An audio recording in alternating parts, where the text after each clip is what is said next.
UK Cinema History, Season 2, Episode 9, Cass, 1969, directed by Ken Loach.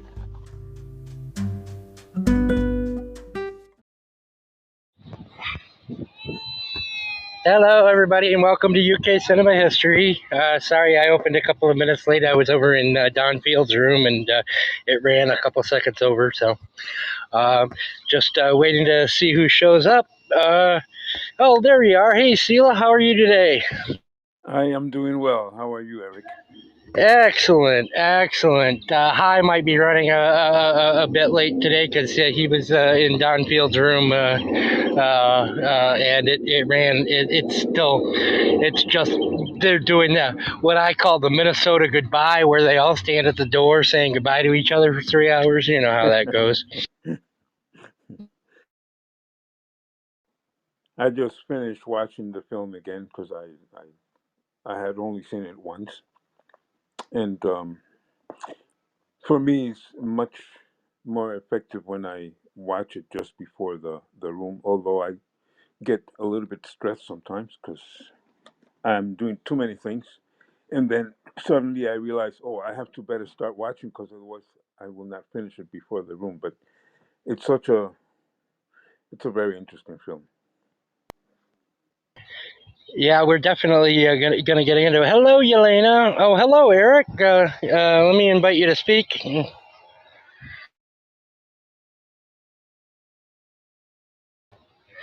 We'll get into that. Let me see if Eric wants to speak. He's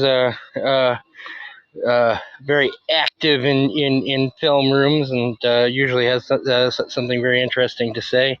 I knew him over from back when I used to go to the Justine Bateman rooms, and of course we all love Yelena, who's been to pretty much I think every single one of our rooms since the old Pink Floyd The Wall days. So good to see you here as always.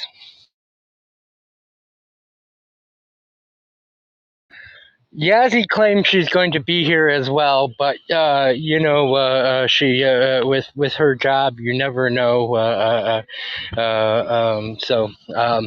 And she just told me to stop scheduling around her, and I feel the rooms are richer when she is here, but we will make do. And hello, Highbender.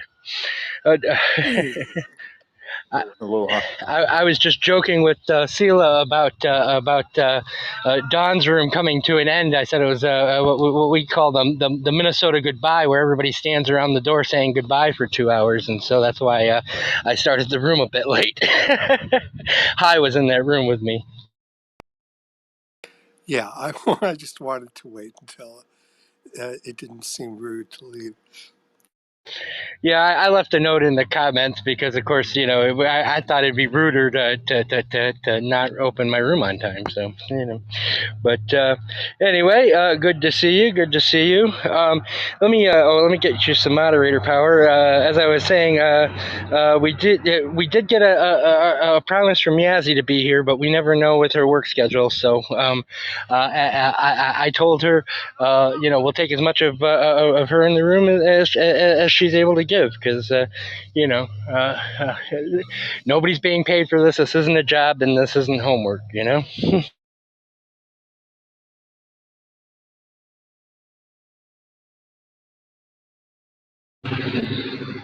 But I think I can be safe and just kind of getting started. Um, uh, this was, I believe, both of yours first viewing. Sil has now watched it twice because he just watched it a few minutes before the room opening. So let's get some opening thoughts on Kaz and um, kind of forming in the back of your head. Does this make you want to see more of Ken Loach's films? Because unlike a lot of the directors that we're talking about, he's actually been quite prolific and made quite a few. But we'll start with you, Sila.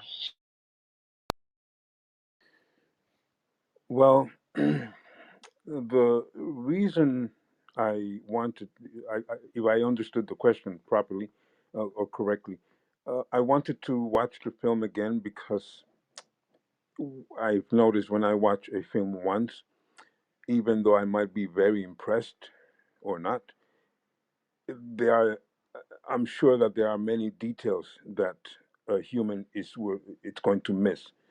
And when I found the film so well done and was perhaps a little bit too impressed with the quality of the film, that I forgot some of the details that I was able to capture. But with the impression level, I forget these details. And by looking at it the second time, they come back. So I was doing quite a few notes after I watched it the second time. But generally speaking, I would say um, I was very impressed with the film, not only because it is beautiful, but because with beautiful I mean the the intensity of being a human, the human condition, the things this young man is set out by life because he lives where he lives. He has the society and the family he has. I the first thing that shocked me, the first viewing I had from the film, the first thing that immediately shocked me was, even though I know that there's a lot of poverty and a lot of different cultures that do things differently, but the idea that two young men sleep in the same small bed, not a large bed, a small bed, and the fact that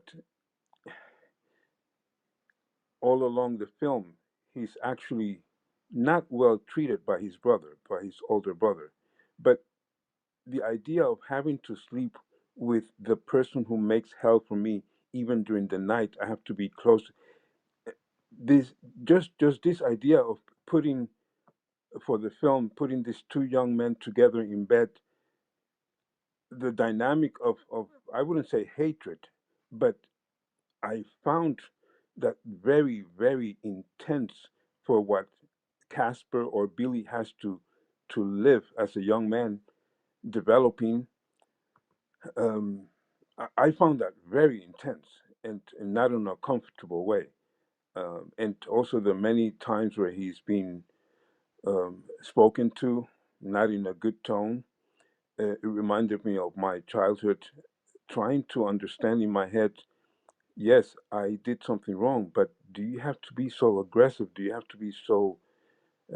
It was, it was for me. The film was very beautiful, in part because of the poetry and the certain scenes that I find very beautiful and very sincere, but beautiful because it touches on a very crucial essence of what it means to be a person, not in society, but yourself. What are you? What are you confronted with? What are you forced to endure? And what are you forced to retain for yourself because everything around you does not allow you to do what you would like to do?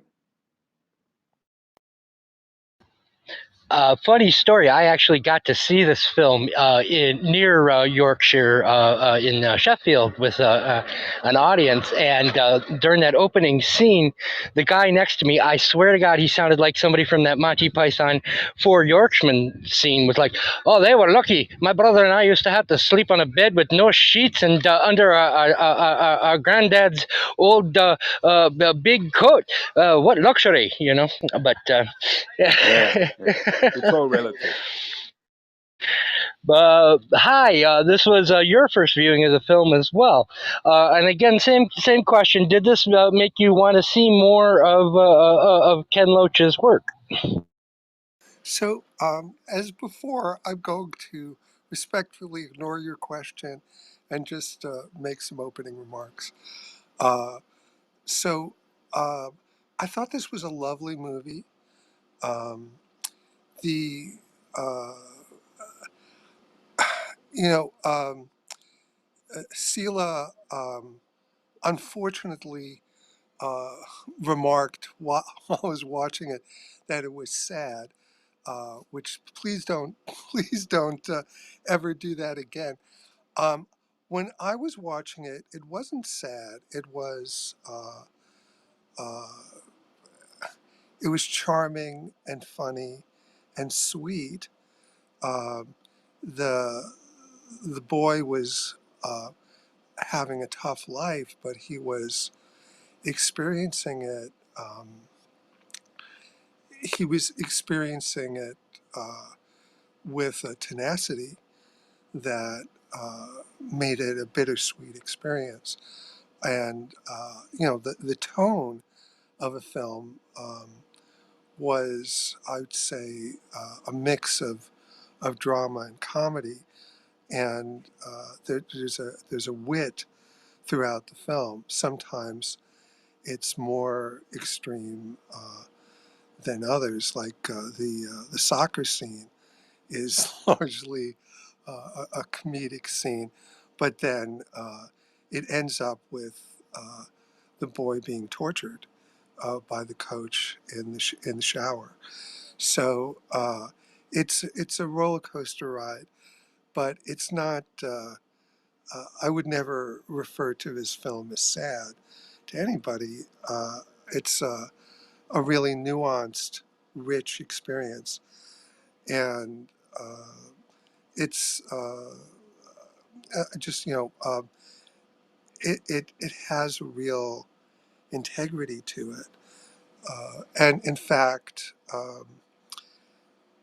a great deal of the performers in it are not professional actors. It's the first time they've been in a film, which is, I think, an astonishing achievement by Loach, both in terms of casting and directing. For example, the headmaster of a school is an actual headmaster of a school uh, in the area. Uh, and most notably, of course, the lead, the boy, had never been in a film before. He wasn't an actor. Loach went into the area of the story, and he just did this massive casting call of the locals, and he discovered this boy after I think he auditioned thousands of boys, so it wasn't a snap of the fingers, but he found this incredible talent. And I mean, it's it's a testament to Loach's uh, again not his eye at picking the right person, but at his being able to direct not only a first time actor but a child. So just a tremendous achievement.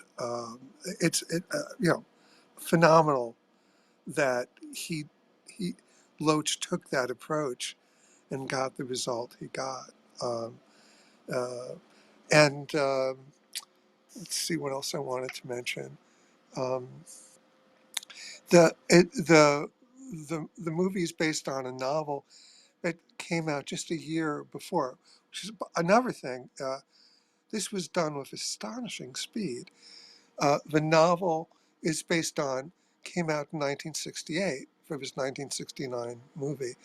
Um, it was titled "A Kestrel for a Knave" by Barry Hines, and the it this collaboration went so well that Loach then went on to make two other films based on Barry Hines's novels. So, and the chip shop that Billy visits is an actual chip shop, and it's now called Casper's in homage to the film. Um, and the scene in the library where Billy's trying to borrow a book, um, they were in an actual public library, um, and they were filming with hidden cameras. And while Billy is arguing with a librarian and tells him um, and tells him to show some respect, and Billy tells her to bugger off. Um, that was that was improvised. Someone came in. I'm sorry. An older lady heard Billy arguing with the librarian and told him to show some respect. So a member of the public came in and said, while they were filming this scene, thought it was real and told him to show some respect. Billy told the person coming into the scene, the civilian, to bugger off, and it ended with the lady hitting him with her umbrella. And they were filming it, but unfortunately, the camera ran out of film partway through, so they couldn't use it, but they would have. Again, that's the kind of authenticity that the film had, because you could they totally would have used it if the film hadn't run out. Um, just one other thing about the dialect.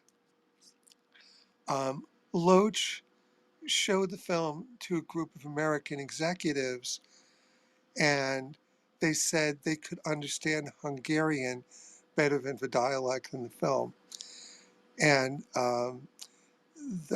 for the American release, what they ended up doing was they redubbed some of the dialogue before the American release. I don't think that version is what's on the internet. I think the version I watched anyway through Amazon Prime, I think I'm pretty sure is the original version. But there apparently is a version for the U.S. market that has at least some of the dialogue a little clearer. But I mean, it's so difficult throughout the film that I think the best way to release the film is actually the way I saw it, and the way I think we all saw it, which is with the subtitles. Um, one other thing, the uh, the interview, um, uh, uh, the job interview towards the end, where the guy tries to steer him to become a miner. That was a mining town, and that was, this career counselor was apparently, from the way I saw it anyway, he seemed to be not so much a career counselor as a shill for the mines, somebody to try to steer the kids into taking one of the worst jobs on earth. Uh, it's incredibly dangerous in terms of health, and the pay was terrible. One of the lowest paid jobs. Let me see where it says here. Um, Lowest paid workers in any developed country. Um, among the lowest paid workers in any developed country. And in fact, the miners went on strike, coincidentally, shortly before the film's release in October 1969. Um, and okay, I want to relate it to the mining. Um, the kid says, uh, I don't want to go into, I'm not going to go into a pit.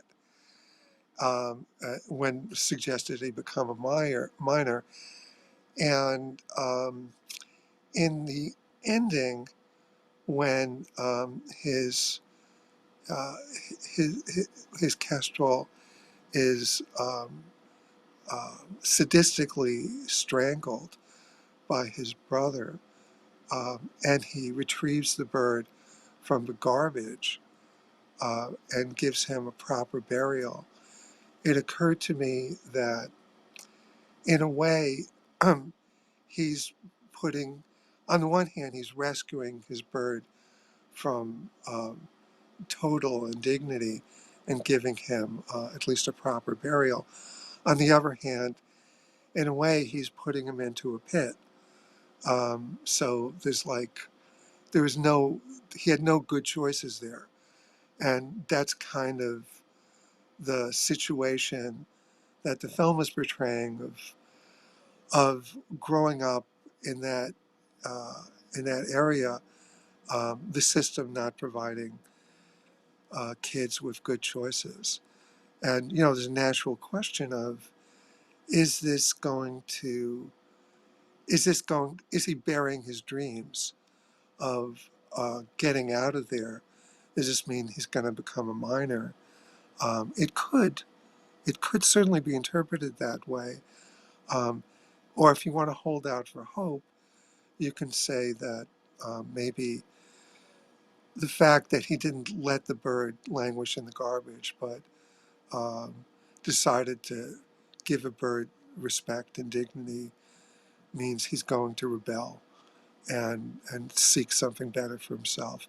So it's left open-ended that way, and it's almost like a Rorschach test if you think the glass is half full or half empty. But I'm glad that they left it open-ended, so that there's at least the possibility of a ray of hope, um, if you're so inclined to think that. Similar to the film we talked about yesterday, Akiru, which ends with a silhouette against this sky, this endless sky of filled with possibility and hope, even though in other ways a bleak ending. So anyway, it's a beautiful film that is filled with wit, um, even though it's an indictment of a system that is oppressing and crushing the dreams and possibilities of children. So really beautifully done film. And one other thing I meant to mention this earlier. So what I was saying about its employment of novices, of people who never acted before, um, I think this makes an interesting double bill with Merry Christmas, Mr. Lawrence, because that's notable for having uh, two of its three leads being people who are not professional actors. And I just think it's helpful to contrast the two because while I think um, Bowie and the Japanese rock star were interesting. I don't think we're terrible. I think they were interesting, and I think Bowie, in particular, shines like a jewel just because he is so charismatic.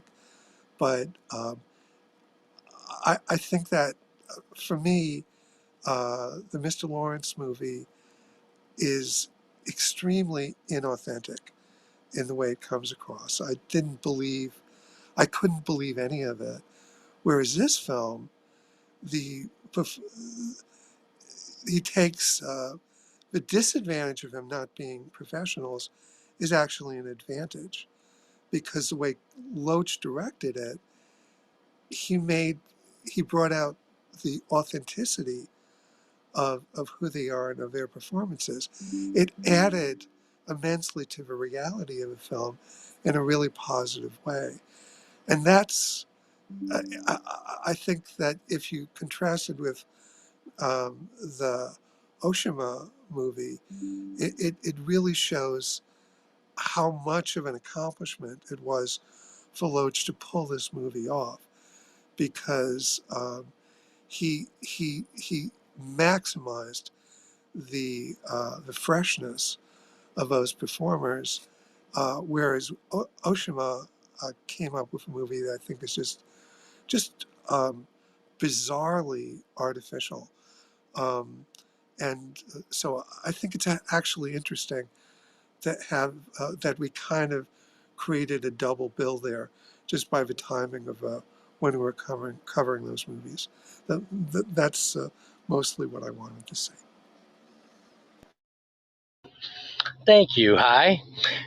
it is interesting though, as we have gone through the films in this cycle of what we're calling kitchen sink dramas, how interlinked they all are. For instance, this was produced by Woodfall Films and Tony Richardson, who, of course, started it all with Look Back in Anger, and then the film that we did, The Entertainer. But it takes place in Yorkshire, where we were for Lindsay Anderson's This Sporting Life, which also dealt with the coal mines and the social distinctions. But one of the things that we talked about in This Sporting Life was that in the press, 1964, the year it came out, was declared the year the kitchen sink drama went down the drain. That is to say that audiences are just tired of these movies, and they're gonna stop being made. And and to an extent, it is true. There are people who count a film like Alfie as being part of the kitchen sink movement. I don't, but Kez is, and I keep pronouncing it with a Z at the end. That's just the American. I know it's pronounced Kes, but that's just it's very difficult to, with the American accent, not to soften the S on the end of words. So you'll have to bear with me on that. The kitchen sink drama didn't go down the drain. It just moved to television. And that's where Ken Loach got his start with shows like Kathy Come Home on the BBC Thursday Playhouse shows. And if you look at those Playhouse shows, there were just so many really well written kitchen sink dramas, and that's where Dennis Potter got his start. And and if you look at them, unfortunately, they're not going to look slick, and they're not because they're done on video and what have you. But they're just extremely well written dramas, all of which would have been films had the kind of era of the kitchen sink drama not dried up. Because of course the problem was that the exact class that they were talking about, the working class, were the people who didn't want to go and see these movies. The film we're going to do next week, Saturday Night and Sunday Morning, bombed when it first came out, and only became a hit when it started being released in college towns, when the middle class went to go see them. Because, to quote Harry Salzman, one of the co-founders of Woodfall Films, the working class stayed home in droves. But on television, they could enjoy it. And a show like Kathy Go Home, which has more people have seen Kathy Come Home than have seen in theaters every Ken Loach film ever made, altogether. That's how big an impact it had. And this was something that was never even released outside of England. That's how big an effect Kathy Come Home had. So there was an audience for this. But what Ken Loach brought to the kitchen sink drama that hadn't been there before was he was openly political. He wasn't talking in big, grand metaphors when he was talking about the school system, the way Lindsay Anderson going after the public school system, which ironically means the same as private schools here in the United States, in If, or the way that Golding went after the school system in his books, and of course most famously.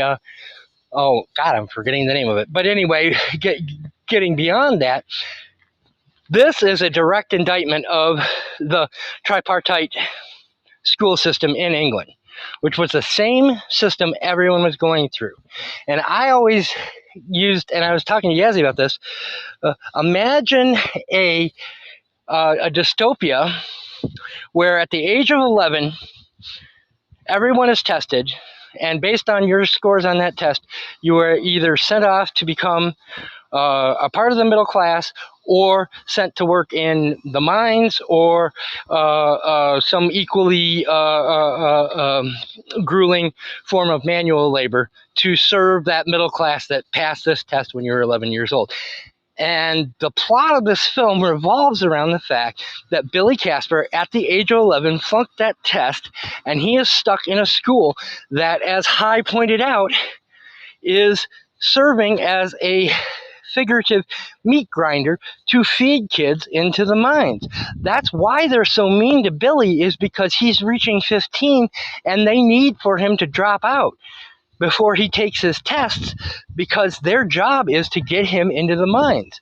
And the one ray of light that occurs is, of course, the one teacher who takes an interest in him when he realizes that Billy has something special, something different.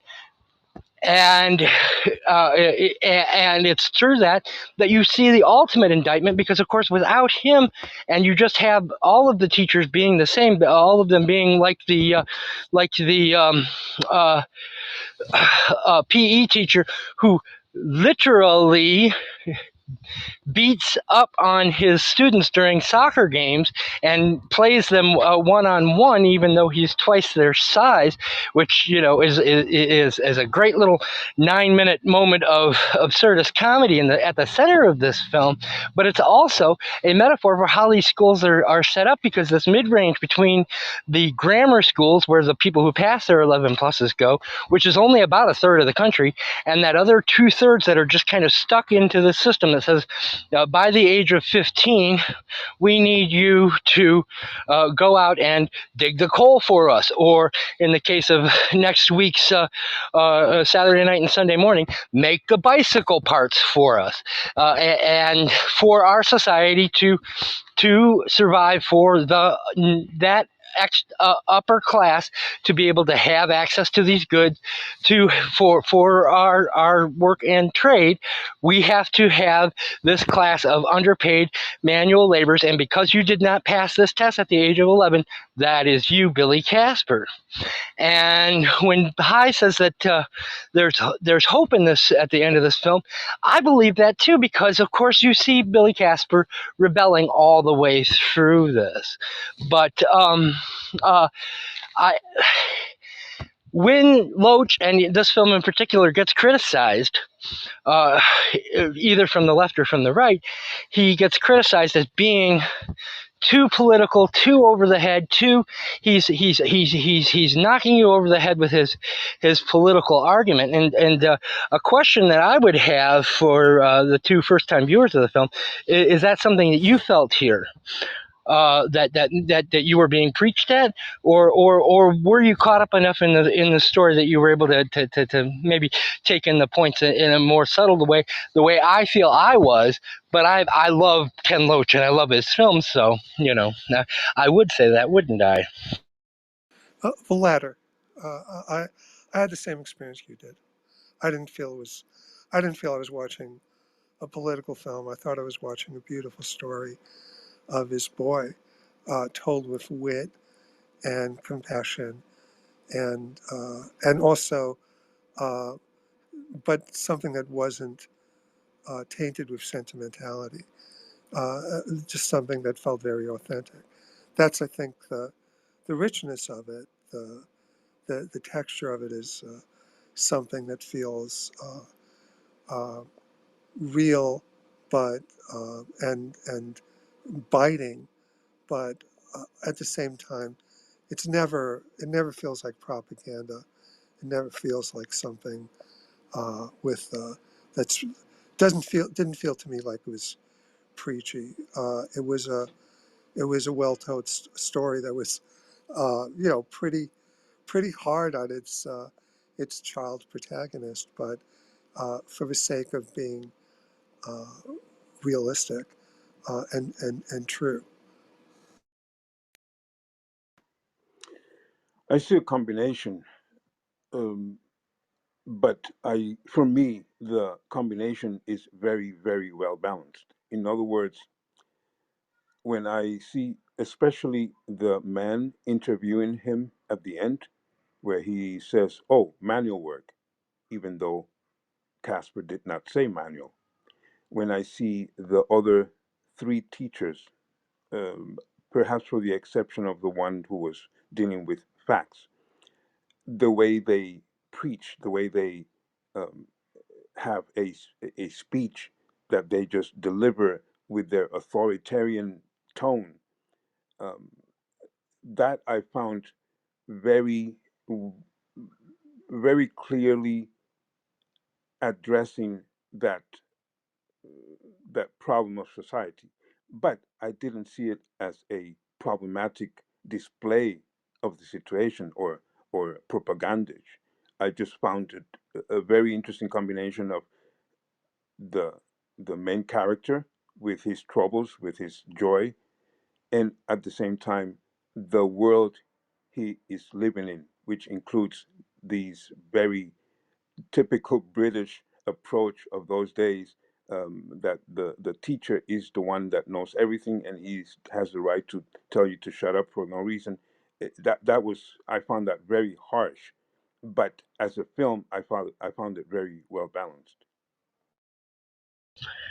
And Billy Casper is an interesting case study because the teachers and everyone around him keep telling him he doesn't know how to read, and yet we watch him take a technical manual and transfer it into action and actually create something through autodidacticism.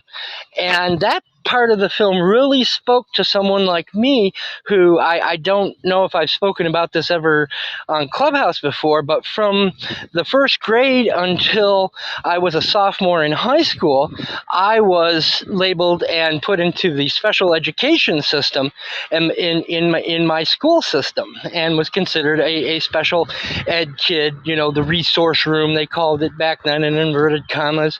And you can imagine what the nicknames were for it. And I did suffer, and this is something that I was in a room with the great Royfield Brown, who suffers from dyslexia, that we were talking about. And those of us that have had or suffered from some kind of learning disability, we become autodidacts. And it's not the education system's fault. It is simply that is how, because we learn differently, we have to, by trial and error, find out what that is. And I think, for instance, we happen to have on our panel Hy Bender, who used to, in the 90s, write the Idiot's Guide to I think Netscape Navigator is the one that I remember, but I'm sure there are several more. But it was those kind of guidebooks, and if you put that in front of somebody who has a learning disability, we're going to be able to take that and turn it into action because we're learning on our own level. And that's why you see a lot of more autodidacticism out of people with, say, dyslexia, which I didn't suffer from the way that Royfield does. But if you look at the success that Royfield has, I mean, he was, first as a director for the BBC, and now as the godfather of podcasting. If you look at it, and he actually teaches now at USC, he teaches podcasting. And this is a man who literally taught himself all of these skills, and it wasn't because of a failure of the education system. It was because he had to, because that's how he learned. But when I say that, this is an indictment of the tripartite system, what I'm talking about is this idea that, Casper can't read. We see him. He can read. We see him reading. He's struggling with it, but he is actually reading and absorbing, which is more than most students can do. You can't normally put a book on falconry in front of a 15-year-old child and have them be able to take that information and transfer it into actually training a falcon. He does have talent, and one of the great uh, I'm not going to say political points that the film makes, but one of the great things that the film is bringing forth is how much talent is wasted by a system that just has no room for these people other than down the mine. Well, there's one thing that I found the first time, and the second time I was not looking for it, but in the few things you said just now, it reminds me that I did not find it the second time either. I read that it is insinuated that basically the love for that animal and the training and the idea and to go into it and buy the book is what takes him away from the things he had done before. He was stealing a lot. He was doing a lot of bad things before. And I read as insinuated that because of this animal, he became a better person. He was not as aggressive, as brutal, as violent as he was before.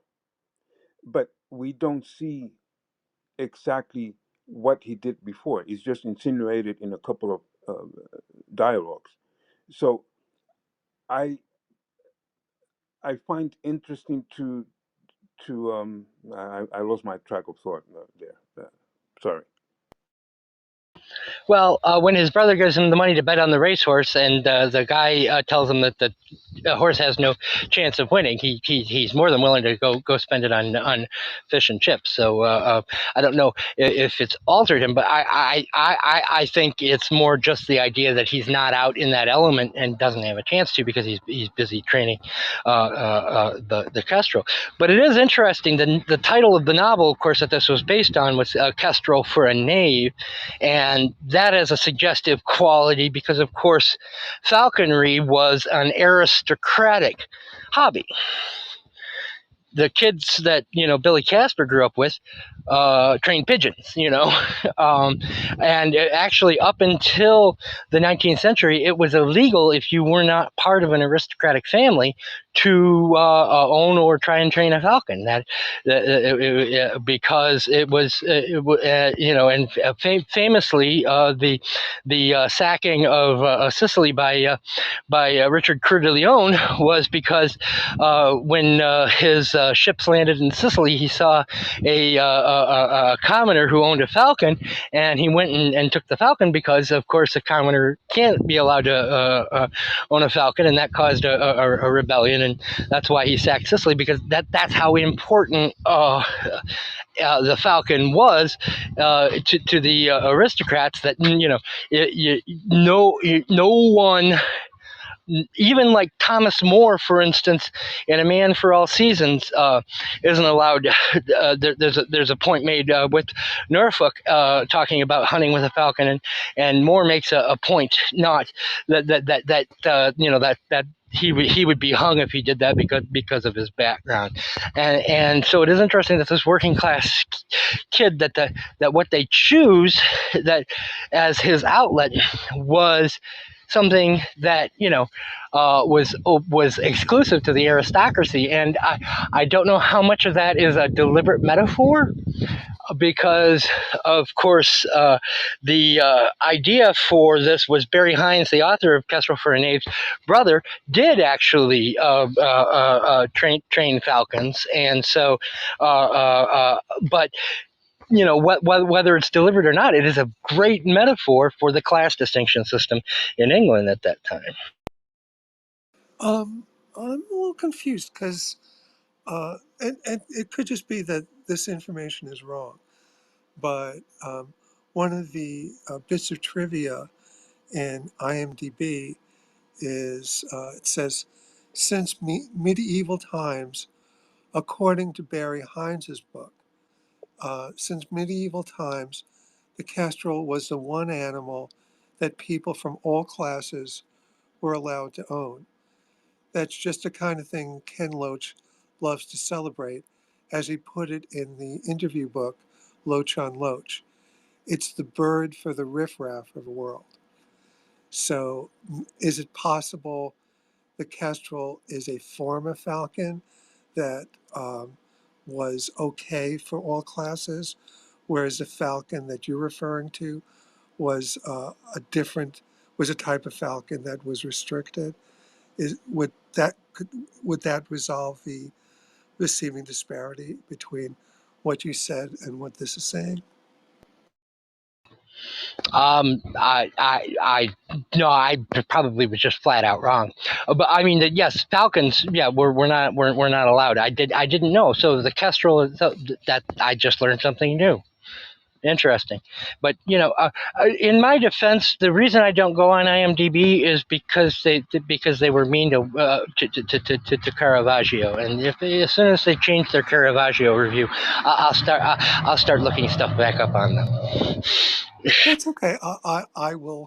I will continue to. I don't have that beef with them, so I'm happy to continue using it. While we're talking about uh, bits of trivia from IMDb, I also let me see if I can find that here.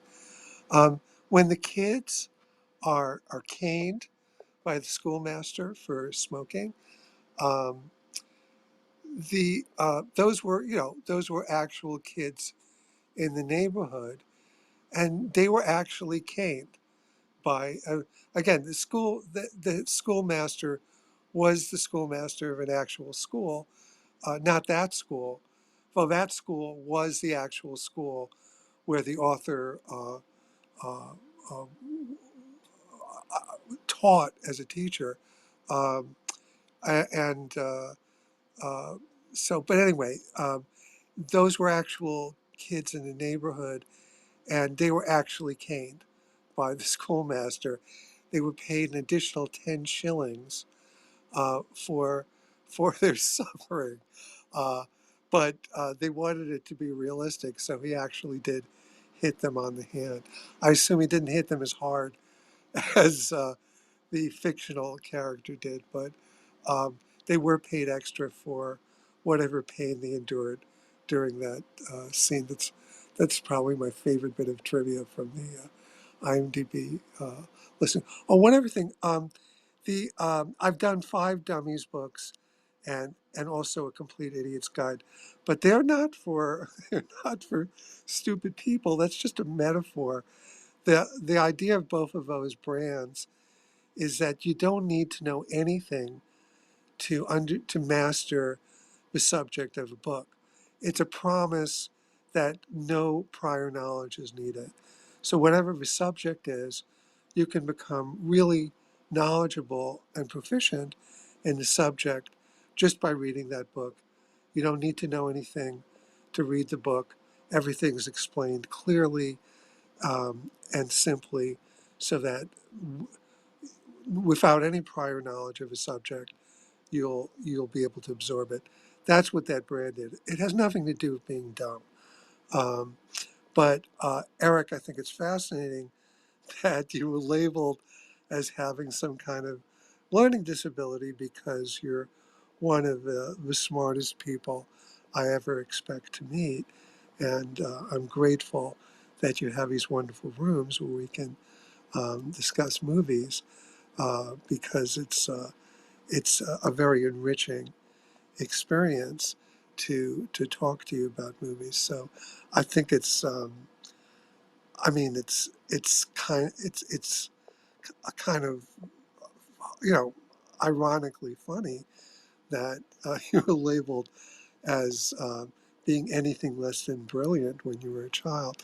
But yeah, I mean I'm sorry that happened, and I can understand why this film might have an extra layer of meaning for you under that circumstance.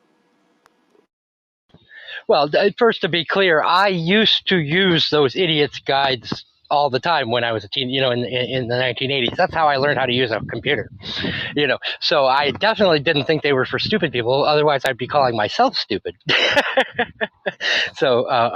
And so if anything I said made anyone think that I thought those books were for stupid people, they definitely are not. They were a godsend to a kid like me who had trouble learning things in a classroom environment, and needed something like that I could go through at my own pace and in my own way. And actually, I think those books, unfortunately, have been replaced by the how-to videos on the internet. Did a far better job than anything the DIY crowd does now, in terms of actually not only teaching you a skill, but also teaching you how to use that skill after you've acquired it, which is, yeah, no, if anything I said made you think I was saying they were made for stupid people, that definitely isn't my belief, because the bottom row of my bookshelf was all yellow with those. I probably owned 60 or 70 of them at one point in my life, and they were all the idiot's guide to this, that, and the other.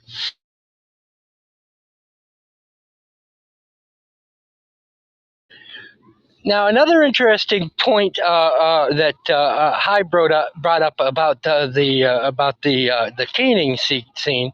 Now, to get that extra pay in one of the most Loachian moments that you could think, those kids actually had to go on strike. And Loach had to go to United Artists and get a couple of hundred pounds together so they could give them 10 bob apiece to get back to work. Which, of course, Loach, who's made his career as the beacon of the working class and the union movement, can't have not found that at least a bit ironic. But it is interesting that the kid who's just there to give a note from the teacher is the one that they all stash the cigarettes on, thinking that he's not going to get searched. And of course, he's innocent. He didn't do anything. Not that the kids that are there deserve to be caned by any stretch. And he gets it just as badly as so. It doesn't matter what you do. Your morals do not matter. You will still be punished in this society.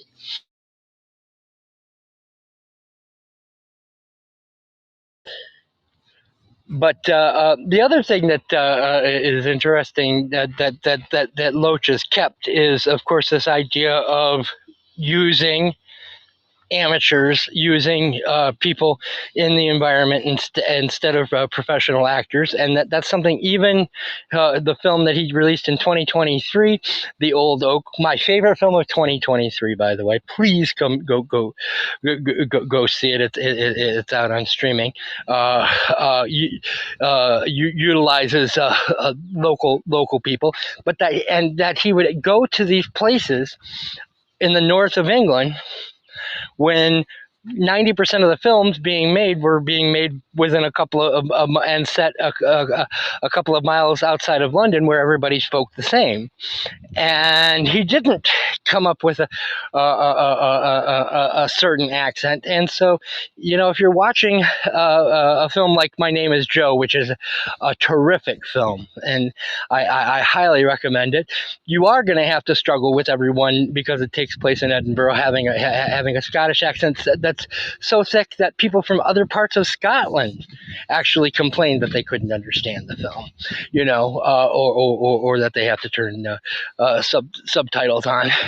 And by being brave enough to do this, he also limits his budget, because, of course, he's not going to get big fines. Now, this one happened to have been financed by United Artists because of Tony Richardson's love for the novel Kestrel for a Knave.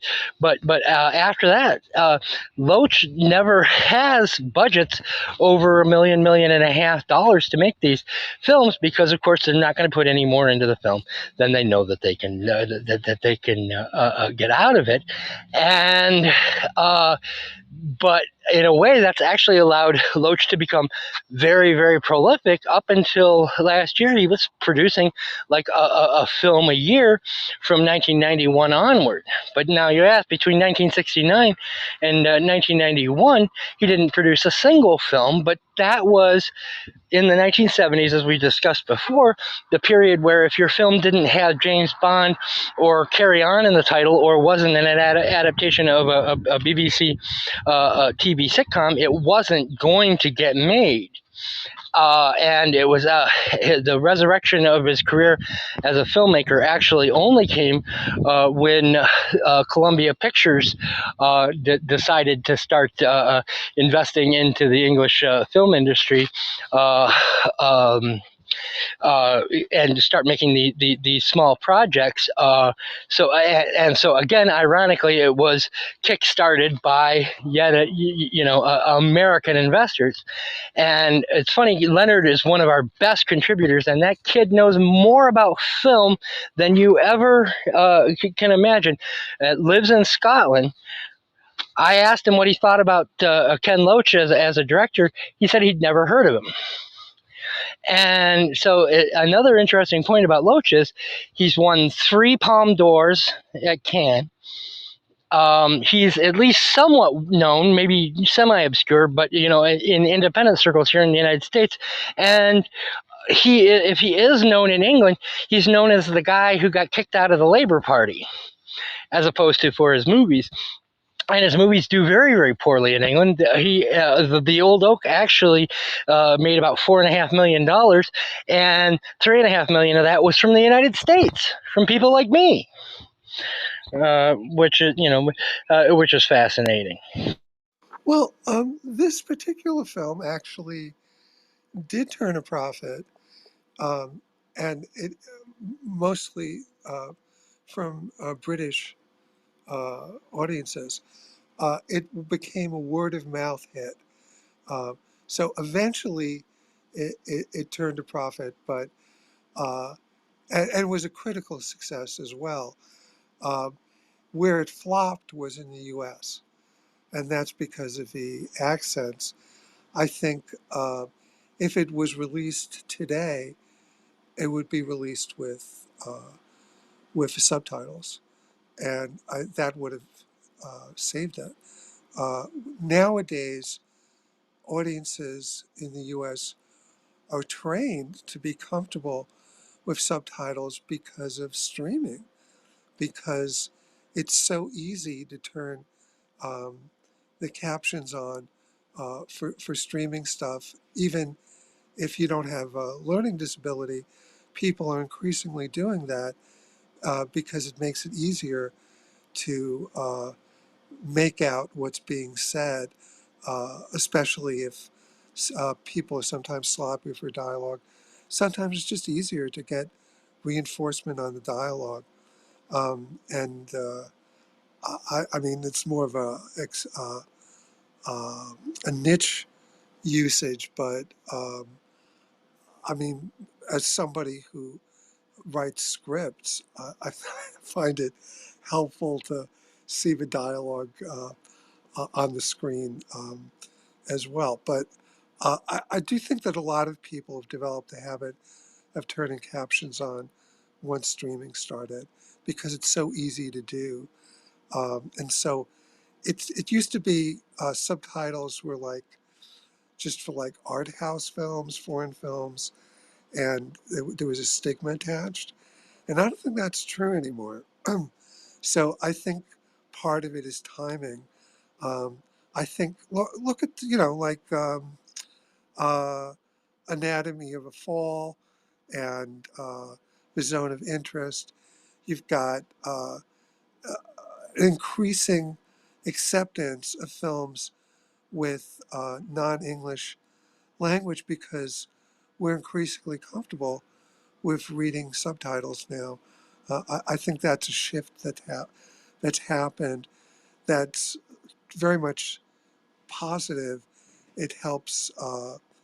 It helps make films um, internet internationally accepted, and it helps to kind of scrub away the separation of languages as an impediment for anyone in the world to enjoy film. But but anyway, this film did end up making money, and mostly through British audiences.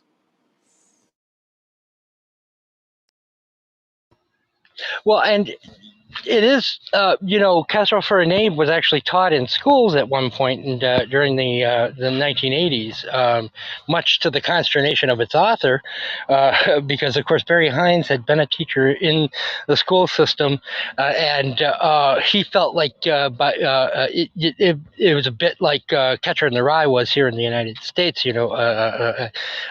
something where by subsuming it into the culture, they didn't have to deal with the criticisms that were in it, by teaching these were the bad old days, but, isn't it lucky things have changed that they didn't actually have to fix what was wrong with the school system now, but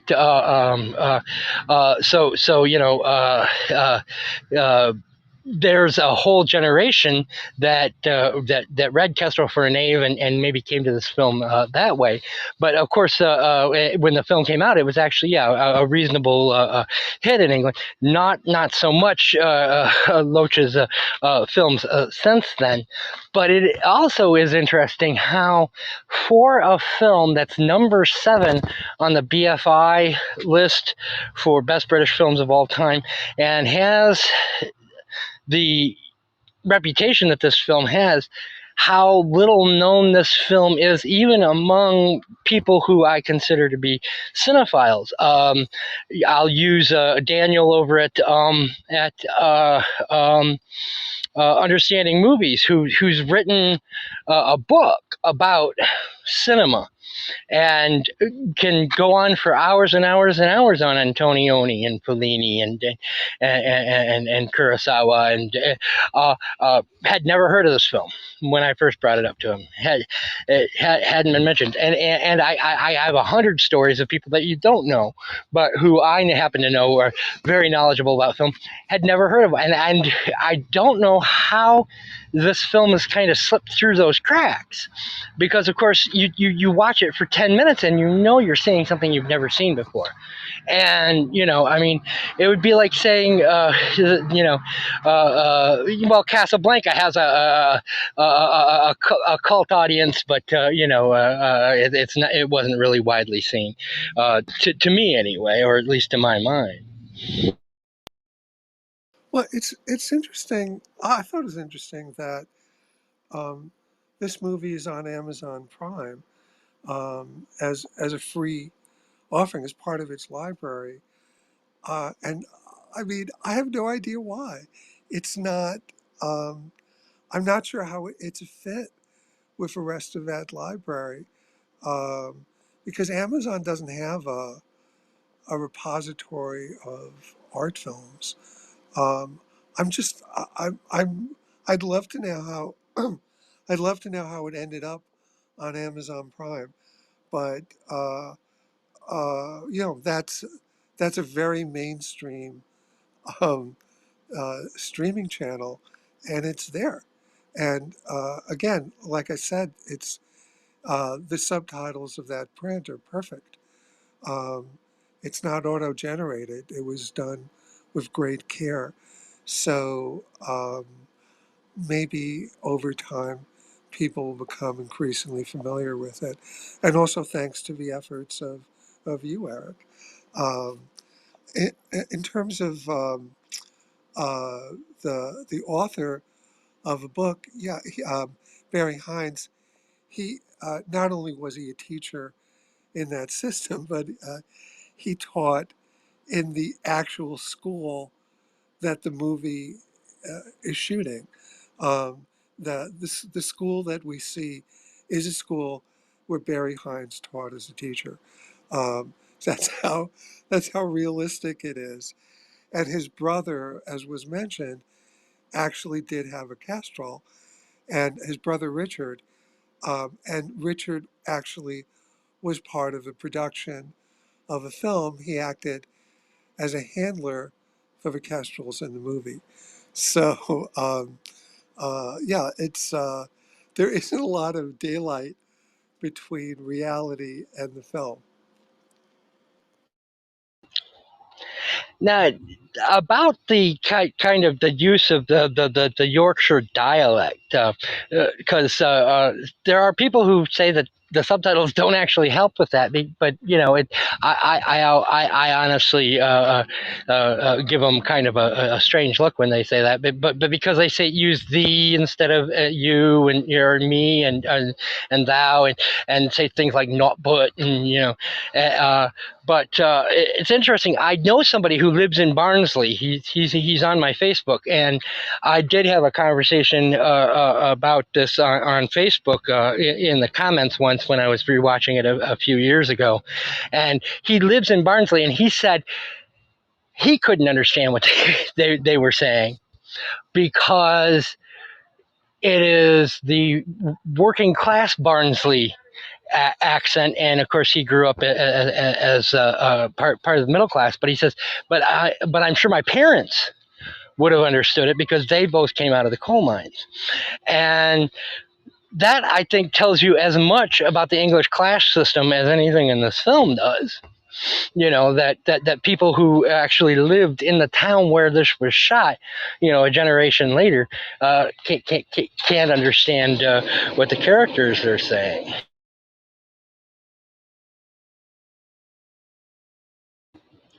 And it is also interesting that they chose Barnsley because, of course, that is where Hines grew up, but Barnsley is never actually mentioned in Kestrel for a Knave. We just know it's somewhere outside of Yorkshire. But there's a great documentary, and I think it's on YouTube. I'll double check that, called "Looking for Kes," which actually follows all the locations that they shot in Kes and how it related to um, Heinz grew up. And so, for instance, you know, Heinz had a paper out just like Billy Casper does, and the guy who does the documentary actually takes you on that paper route, and you see the chip shop is on that paper, and almost all of the locations that are in the film were actually on the same paper route that Heinz did. So you can see why Loach chose that, because of course when he's reading Kestrel for a Knave, he's saying that Barnsley has worked in the town that he's grown up in and all the little details into it.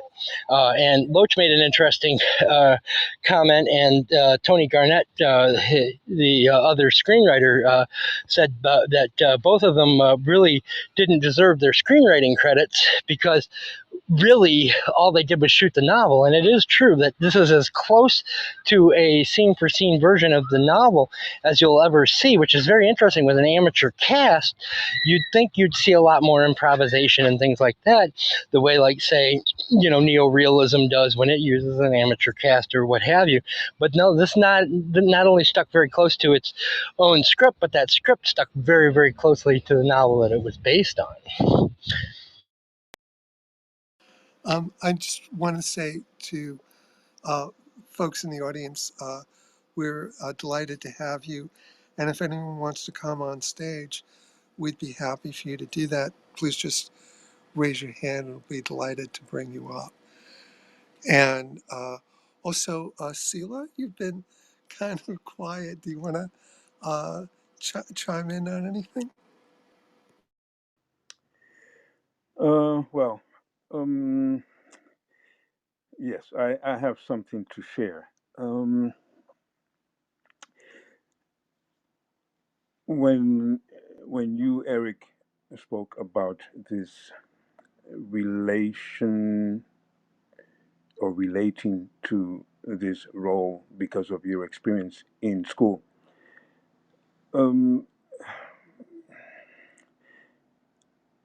when you said hi that this film is not sad, so I have the same situation.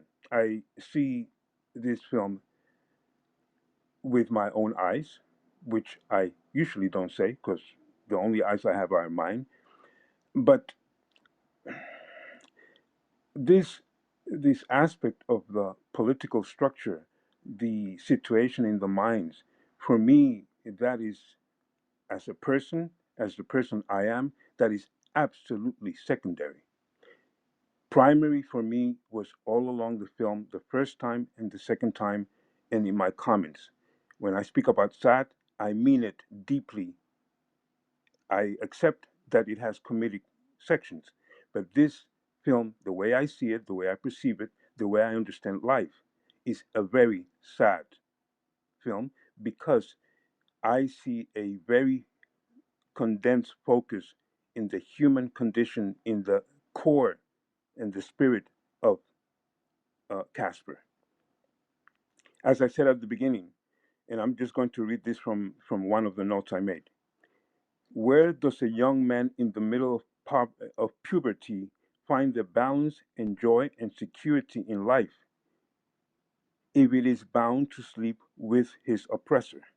Now, some people can take that as they want, but when I put myself in his position throughout the film, I found, even though it was not always hell, I found his brother to be an oppressor, and he had to sleep with him. So that's the one element of human condition that for me was very clear, very painful. There is an existential element of sourcing for being, survival, joy, and these are forever unique to every single individual, always unique. And how the individual uses them, develops, and succeeds or gives up. Meaning, what I mean with that is, it is up to Casper, it is up to Billy what he does with that situation. He found many situations where he was playful. For example, when the man is on this stool, this ladder, and he shakes the ladder just to scare him a little bit, and then he tries to calm him down. There was a playfulness in this whole procedure. Um, but for me, it was very profound to observe his facial expressions. And as much as we have heard several times that this was an unexperienced actor, to me it was profound how he used his facial expressions in certain situations, actually in all situations, but specifically in the ones that I'm going to mention now. When the teacher is calling roll or register, and he comes to Fisher, Casper says, German bite. Now, German bite, or actually Fisher German bite, refers to Dogger Fisher German bite, which is a shipping forecast for maritime service that launched in 1867 in the north of Germany. And we see in his face, or we see on his face, how sincerely he's trying to explain to the teacher he was not making fun of him. And he says that in his words, he said, it just came out because that is the word. And he explains, he says, Fisher, German bite. Belly tries to explain that it was not a joke and not meant to disrespect. It just came out, he says. I hear it nightly and I like names. So he hears this service, shipping service nightly, and he says, I like names. So, but the teacher responds, you thought you'd enlighten me and the class with your idiotic information. So I'm going back to the human condition. This boy, who the only real joy he sees, according to what I perceive in the film, is to play and to train in this hard work to train this Kes. Other than that, he's dealing with the thing in the shower, with so many things that are really putting him down, and the only thing he has to survive and to enjoy is training this animal, who then gets killed because, of course, he made a mistake with his brother. But nevertheless, I find this quite sad. Beautiful, as I said at the beginning, very poetic when he's walking through the in between the trees, and he takes his stick and he plays with the mushroom that is on the floor. There are so many moments that are just very um, comfortable, sweet, smooth, and we observe his everyday life. But even when he sits down and he reads a comic strip, but for the most part, I see him being attacked, and he's trying to survive. He's trying to create the other beautiful situation is, and also very comedic when he says um, in the library, the librarian said, "Well, you have dirty hands. You cannot have dirty books." And he says, she says, "Well, you cannot. You're too old. You're not old enough. You're not over 21." And he says, "Yes, I'm over 21. I vote for my mother." He is so creative. He is, and at the same time, he's in a very different world. He is, and that's what I find amazing. He is in such a sad world, but he is surviving because he has, on one side, his creativity, and on the other side, he has this bird. So I just want to be clear here. Everything you said is makes sense and is insightful, and we all appreciate you sharing that. My point is, uh, I was watching the film. I was about 20 minutes into it, and I thought it was really charming and a really delightful portrayal of childhood that was both witty and realistic. And it was a beautiful blending of things. Um, so I was having an experience with the film, which was a personal experience. Um, and then you imposed a view of the film on me by calling it sad while I'm in the midst of watching it. And not just me, but anyone else who was listening and who hadn't seen the film either. My point is, please don't do that.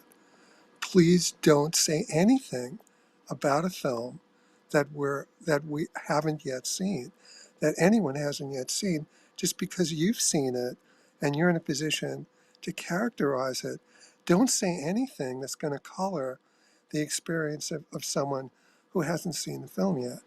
That is the only point that I'm trying to make, because it did color my experience for the rest of the film. I couldn't get out of my head you calling it sad, and it really, it damaged the purity of my experience watching that film. So just please don't do that again. That's all. So this is the fourth time you say that, and then I'll ask you. First of all, that's your opinion, and I was explaining my opinion. Number two, if I would have said, as I said, only it was a poetic film, it's a poetic artwork, you're asking me not to do that again for the fourth time, correct? Because you still haven't apologized for doing it. There's What nothing. did I'm sorry. There's nothing to apologize for. Okay, I. I respectfully disagree. It's you're any It's kind of a spoiler on a film. It's not that you could have said anything you say about it. It's sad, it's happy, it's this or that. You're potentially spoiling the film for people who haven't seen it yet for no good reason. And so it is utterly inappropriate for you to say anything about a film other than, this is worth seeing. I recommend it. Uh, if you color it in any way, then you're potentially spoiling a film that is inappropriate and inconsiderate.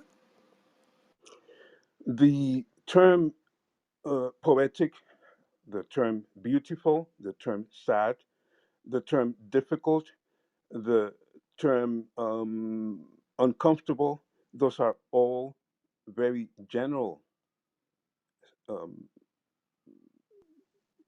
I'm explanations telling or you, it wasn't general for excuse me. me, excuse me, I'm telling you, I'm excuse me, telling you, the excuse experience me. I had of you calling it sad had a real impact on my experience with the film. You can call it general, but it's not. It's too It specific. is Uh, as general as saying it's a beautiful film. It is just the same. Beautiful or difficult or poetic is just a very blanket statement that should not disturb you, and you cannot say to me, don't ever say again that a film is beautiful or poetic or sad. Before we Those are see it, just yes, I adjectives. can't say that because you have no good reason for doing According to that. you, according to you. But as we said, and you said yourself in the discussion about zone of interest, it is your opinion, and we are sharing our opinion about the films and our perception of the films. And there's nothing for me to apologize for. I simply said it's poetic, it's beautiful, it was disturbing. Those are all just very plain, flat descriptions that should not affect the way you watch the film. That's, I'm sorry, but uh, So am I'm I. saying something very simple. Before we see a film, we all have seen the film. Don't say anything about it. That's it.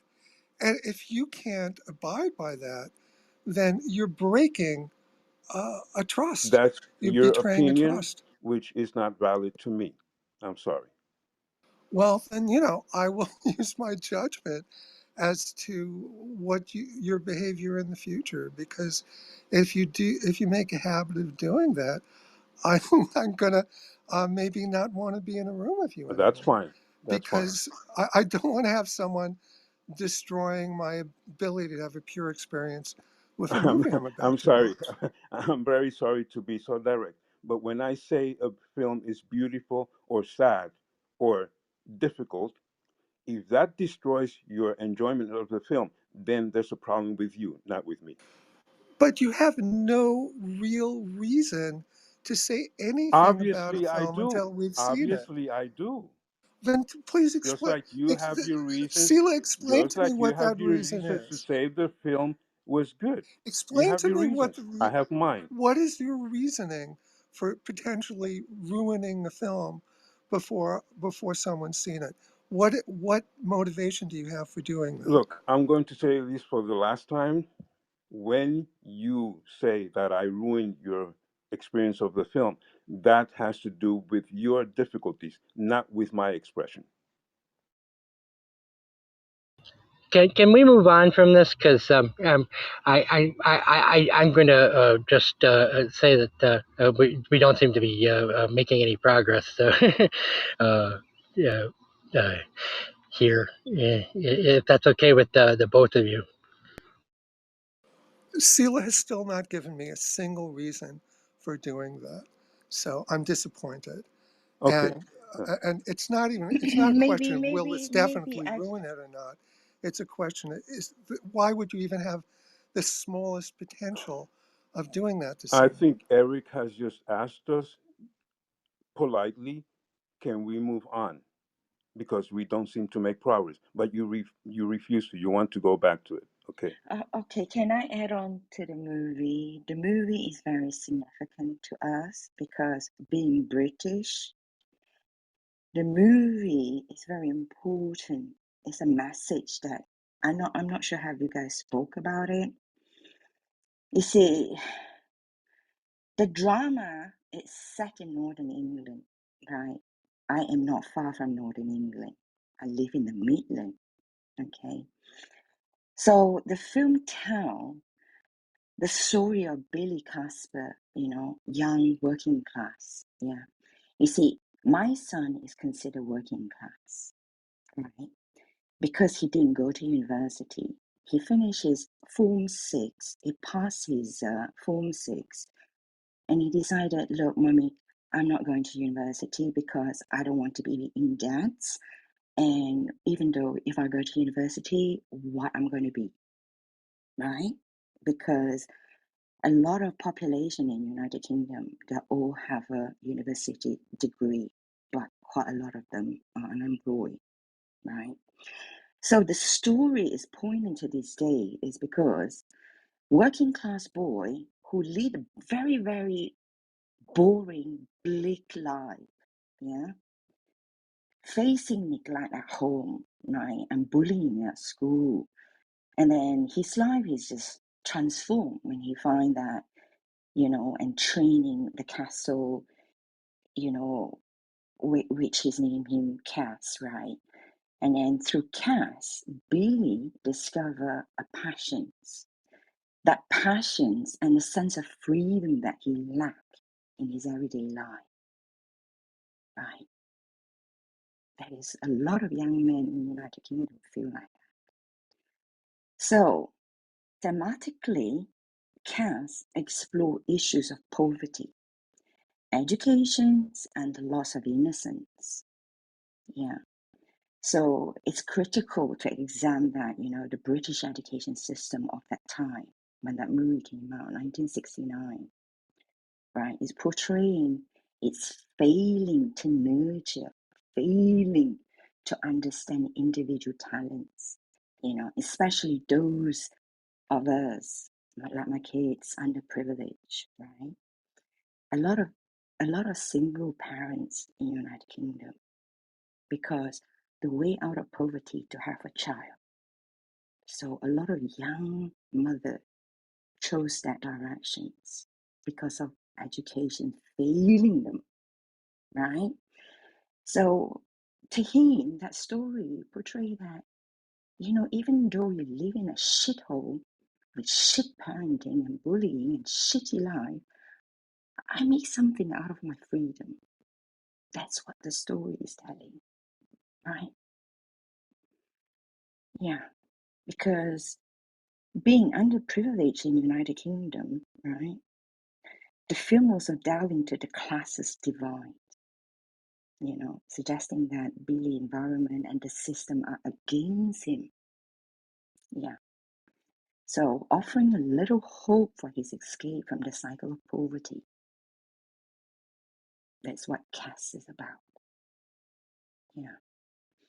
And Ken Loach uses naturalistic style, so that movie, he employed non-professional actors. They're not professional, right? They're not trained actors. So shooting on location, so those location has a significant authenticity. They capture the daily life of United Kingdom in the north. Yeah. So yeah. So Billy and Cass, right, it serves as a metaphor for the struggle for autonomy and the pursuit of dream in the face of, societal constraint in United Kingdom for being underprivileged. Yeah. I hope that helped. Well, Ivy, it's interesting you mentioned being in the Midlands because the reason that I scheduled this film the way I did the week before we do Saturday night and Sunday morning is because I kind of had an idea of Billy Casper there in Barnsley transferring to Arthur in Saturday night and Sunday morning, who's working at a bicycle factory in Nottingham, not too far from where you are, and it, I wonder, as somebody who lives in England, the ending of this film. Did you find hope for Billy, or do you think that he's going either down the mines or going to become Arthur and making bicycle parts at the end of this film? Or did you see him as, and he's got enough rebellious spirit, maybe he'll be the one who gets out of it? I think the end of the ending is a testament, right? Showing that how resilient human spirit is, right? Don't you agree with that? Yeah. That's how I take the ending, yes. But It's is it's there it's hope a for him? yeah. Yeah. It's the direct circumstances, right? So beauty and purpose can be found. Yeah. And with all that in.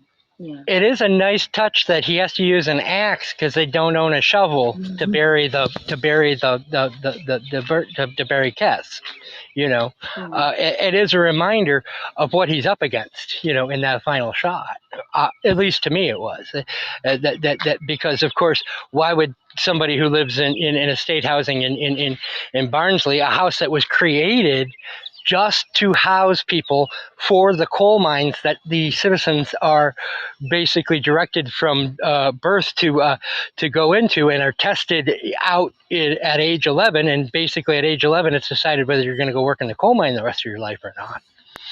You know, um, why would you own a shovel? You know, gardening is not going. You know, the things that we in the middle class take for granted, and it is in a lot of ways a check your privilege film long before that even became a phrase. At least that's how I read it now from my privileged 21st century vantage point. Well, I think he desperately has needed or needs a place where he feels seen and supported. I think his mother is nice to him. I think his brother, in certain situations, is nice to him, perhaps. But the fact that this teacher goes out to see what he's doing and how he's doing it, I think that is for him a very important inspiration to experience what it means to be supported in some way beyond what everybody else is seeing from you. And going from that relationship, I don't know if it continues in the novel, but I think that was an important part of his experience to allow him to think he could take flight, he could get out of that situation of being in the mines because somebody has shown him with a mirror what he could do outside of that. I think the axe is a really good point. I'm grateful you brought it up. I hadn't thought about it, but it makes me think of one of my favorite quotes from Franz Kafka, which is about writing. A book should serve as the axe for the frozen sea within us. And an axe is something, it's an, a weapon that you use to open, to combat something that is intransient, that you have to kind of, that is resistant of change. Um, so I think that it actually works really well that he's using an axe. It's kind of like his weapon against this entire system that he's trapped in, and he's gonna hack his way out of it. Um, it's also a little bit like a coal miner who might be trapped in uh, you know, and with dirt falling on him and rocks falling and using an axe to hack his way out. So it's kind of an act of, at the same time he's creating a grave for his pet. It's also maybe a symbolic act of him using that axe as a weapon against this system he's trapped in to hack his way out and create a life for himself other than the one that everybody's trying to push him into. So, and you wouldn't have gotten that with a shovel. Shovel doesn't have a kind of same metaphorical power as a weapon. So I'm very glad that you mentioned that because I hadn't thought about it. And of course, we have the benefit of hindsight watching this film in 2024 as to what happened after that, because of course, these workers did strike out, so to speak. They did use their axe and went on strike in the 1970s and found themselves being made redundant when Maggie Thatcher said, you know, no, you can't have better working conditions. We would actually rather just do without you than give you better working conditions, and so, if you read this ending as Billy Casper uh, had his moment of freedom, and now it's his time to go down into the mines or go to an industrial park and work there, or any of the other menial jobs that his failing that test at age 11 has. Then Billy Casper is going to become one of those strikers in the 70s and then made redundant in the 80s, and that's the future that was there for him. So the issues that Ken Loach is bringing to the forefront in this film, and especially Barry Hines, when talking about how the education system is feeding this form of what we now call neoliberal capitalism and feeding people into this cycle, and the school becoming Roger Waters' metaphorical meat grinder, just grinding people into it, came true.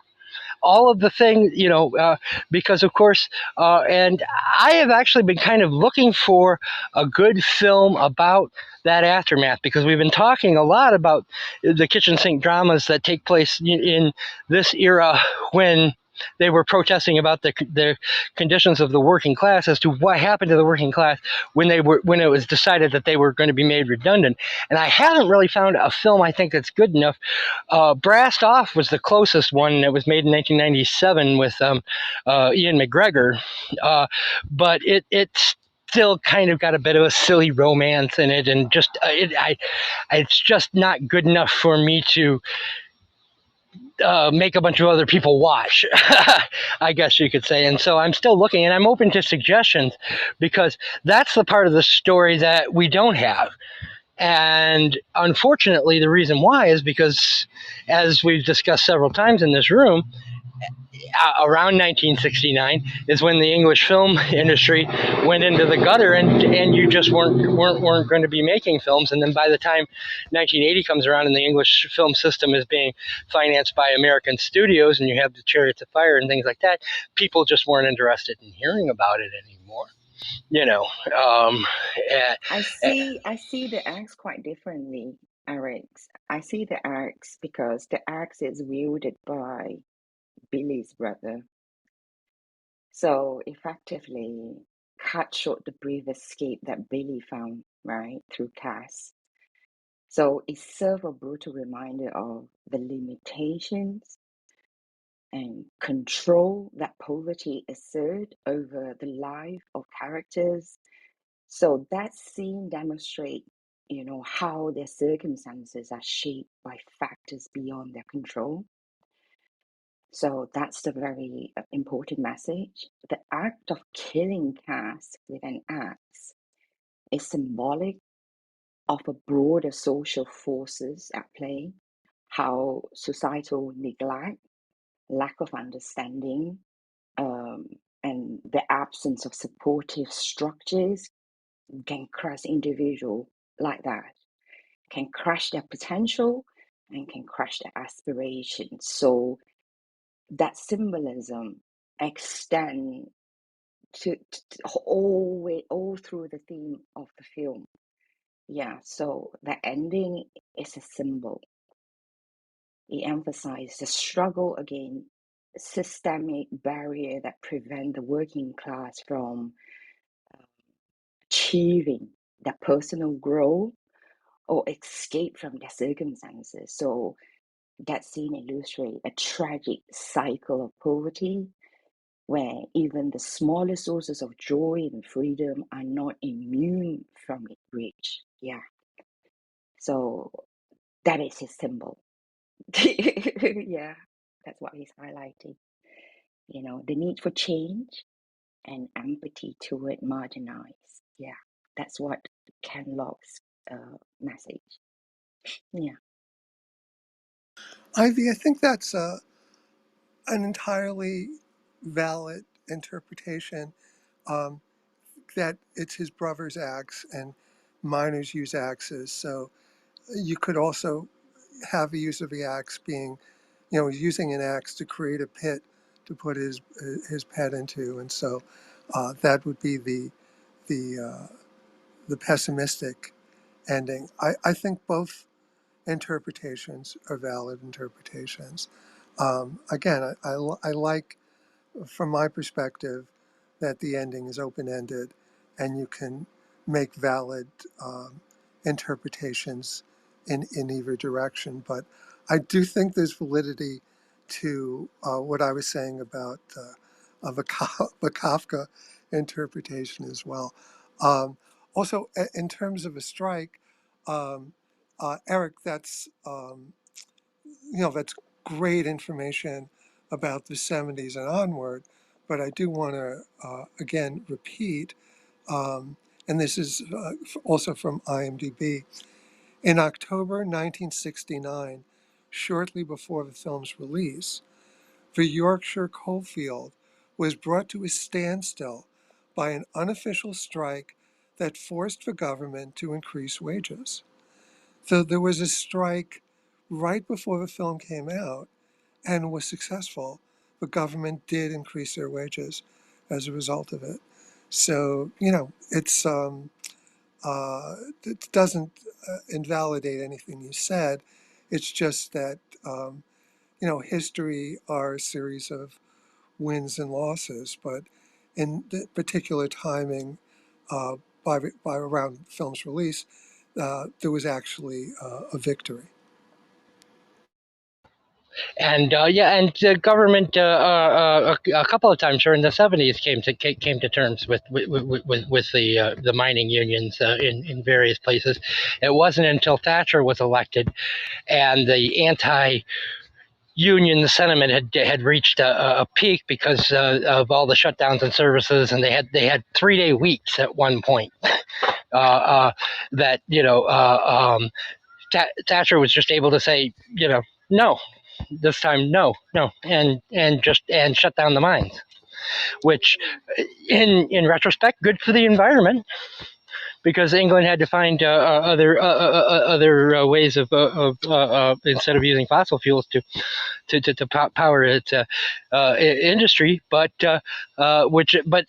which is another reason why a film like Brassed Off is very, very difficult for me to use as an example of or to try and tell that story of England, because of course you're in 2024 watching a film where you're rooting for the coal mines to stay open so that these people can be subjected to this is very, very difficult to wrap your head around. Yeah, good for the environment and ultimately probably good for the workers. Well, the rates of poverty went through the roof, unfortunately, because of course they went from having terrible jobs to no jobs. And so, there were parts of, especially this part, northern England, that had shorter life spans and a lower quality of life index than many third world countries. After that, it wasn't until 1996 that it actually started to swing backward again, when the government was able to institute what became England's now service economy up there by installing things like public transportation and things like that. And and so I guess to make a long story short, it's very, very complicated, because you can't really root for, in 2024, you can't root for like more coal. We should be using more coal. But, quite honestly, that was the story from, if you were living, in Yorkshire at that time. That's exactly what you were rooting for, because it was either that or no job at all. For a generation, but there was a shift. I mean, it was really difficult on that generation. Um, but is it possible that after that generation, it was for the best? I think so. And of course, this is going to be my lefty kind of bullshit point of view, but I think it was because you had a change in government where they actually gave a crap about it, because the conservatives, when they were in power, just basically didn't seem to care about anything that happened outside of London and up through the Midlands. If it didn't affect London and Birmingham, it just wasn't a part of their agenda. And so which is why Scotland really got ignored. It's why the Irish situation got so incredibly out of control, is because they just, and again, this, I'm saying this from a very from a very liberal point of view, they just didn't seem to care what happened to this kind of, and they had just kind of written that whole generation off as a lost generation, as victims for the greater good of society. And on that very, very, very sad but not depressing note, we should probably start bringing this room to an end, because we did run the length of the movie discussing it. So I'm going to give you guys a chance for final thoughts, and then I will just kind of talk about the schedule going forth. Sela, final thoughts on Cass? Well, that I think now belongs to a list that is in my head of films that I need to watch again. Um, I really enjoyed it. There are a couple of things like the idea of the axe, the movement that is underlying the political aspect of the mines, and what happens in those times, or what happened in those times. Um, I think that's an additional aspect of the movie that I did not go into, in terms of finding out what the the statement might be, or what he's trying to say on a political level. But I'm very glad that I was able to see the movie and talk about it. Um, I feel very moved by these particular things, especially those that I mentioned in terms of what his state was, the way he was perceiving life, and from his inner energy and spirit, as well as the circumstances around him. I found that extremely well done. Not only not being a professional actor, what I find was absolutely irrelevant, because for me, he was in many situations, especially with his facial expressions, for me, he was uh, as good as any so called professional actor. So, thank you very much. And sorry for having brought that up, but it's not the first time, and I had to say something. Thank you. There we go. And hi, your final thoughts on Cass? Um, Again, you've picked an amazing winner. Thank you for picking such wonderful movies. Um, uh, we, we've been on a very lucky, uh, um, well, I guess it's a two movie streak, so it's not quite a streak, but um, it's, it was, this was a wonderful movie to watch, as was yesterday's Kurosawa film, Akira. Thanks to Sela for picking that. Um, these are both films infused with life and authenticity and integrity, and they're both about they're both kind of about how to live your life. I think Akira is more about the personal choices that you make in dealing with a less than perfect system. And this movie is more about the system, um, about the effects of the system on children, and so it's more of more like, in a way, this movie is more like change the system, and Akiru is more like change yourself to make meaning out of whatever system you find yourself in. So Akiru is more of a personal responsibility story.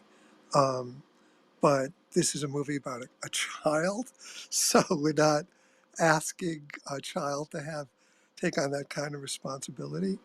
Um, but I think that it's interesting to think of the two films um, next to each other.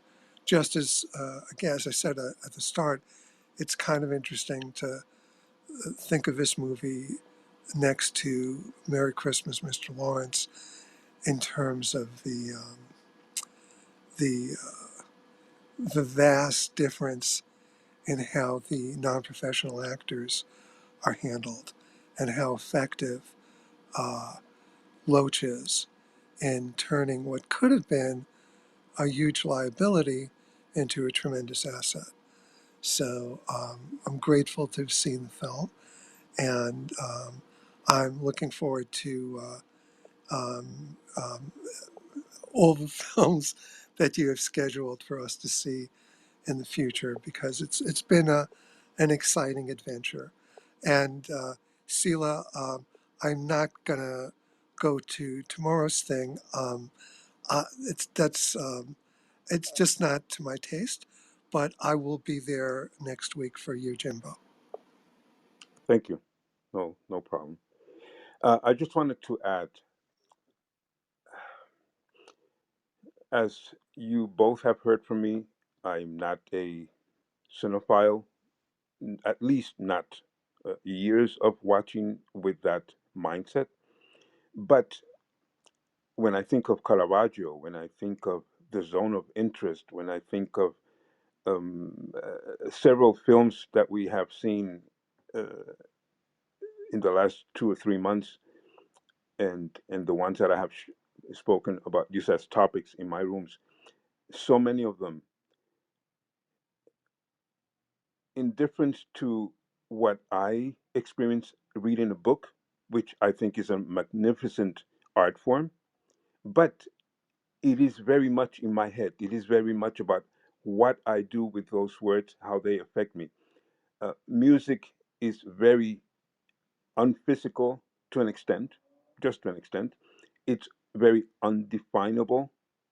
A sunset could be expressed with a symphony this way or that way, but cinema, especially some of these films that we have watched, cinema puts me, especially in the body of an actor or in the situation, it teaches me on a very, very, very high level about what it means to be a human being, what it means to be in life. So that's just to say that I am very thankful to both of you, but in general to this opportunity to just dive into what I find more and more an incredible realm of reality or questions about reality in in in the films of some of these masters. We have an Oshima, who is a very, very different master to Bergman, very different masters to Scorsese, uh, Trier. They're all so different, but they're all so good, and they're so, cinema is just, I just find it an incredible uh, tool to to to construct ideas. I'm just very happy about it. Thank you. Thank you, Scylla, and that was beautiful. That almost sums up cinema as we know it. Scheduling. So, Hai mentioned that tomorrow over at Musicus. I'm going to have to look to read it. Hang on a sec, though. I'm so sorry, Eric. I don't mean to give you a Musicus hard time. It's not my intention. organicus. Yeah. Over at Silla's room, just click on his profile, and it's the picture of the brain. Um, we're going to be it's 5 p.m. Eastern Standard Time, so the same time we started this room today, discussing Oshima's in the realm of the senses. I will be there for that because while it wasn't to my taste, it is. But why it wasn't to my taste is something I think that I can add to the conversation about. If that makes any sense to you, Sila. Well, I find one of the important things about it is that it's, well, actually, that's not a reason for it to be important, but it is actually a true story. It is completely that really happened. So I find, and I'm going to share a text of a person who met her, who has a very different view of what that was all about. So I find that really interesting. That'll be a great conversation tomorrow. But it is definitely a very beautiful looking film. So, but anyway, next week, Thursday, same time, 5 p.m. Eastern Standard Time, we'll be doing Saturday night and Sunday morning starring Albert Finney. It was produced again by Tony Richardson and Woodfall Films. It was directed by Carl Rise, who we remember produced This Sporting Life for Lindsay Anderson, and based on a novel, and the screenplay was written by Alan Silito, who of course also wrote This Sporting Life. So it'll have a lot of familiar names, but to be honest, it's going to be an interesting conversation because of the say working class dramas of the kitchen sink movement. Honestly, it is the most popular, and in many ways is my least favorite. And so it's going to be very interesting to kind of see whether or not I'm in a minority on that. But it did seem like having a room without on British cinema and not discussing that film would be uh, uh, not you wouldn't have a complete conversation. But on the other hand, I think it is definitely a good enough film to recommend. And I don't think anybody's not going to enjoy it. It's a very enjoyable film. So looking forward to that. That's next Thursday, 5 p.m. It is also available for free on YouTube. I don't know if the glitch is gone. Try to link that to one of those voice notes on Clubhouse. Otherwise, you can just use the search function in YouTube. Or else, Hai pointed out to me that it is also available on Criterion, or if you have the BFI service, it's on there as well.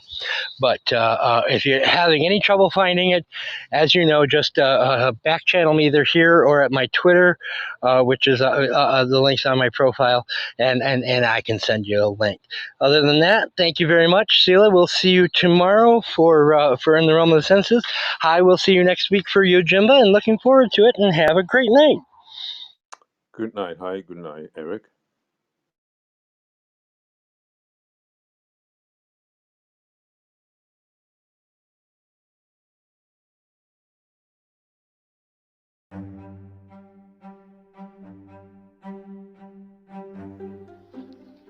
Want to join the conversation? Every Thursday, we record on the Clubhouse app. Just follow the link in the episode description, and you can be a part of our panel.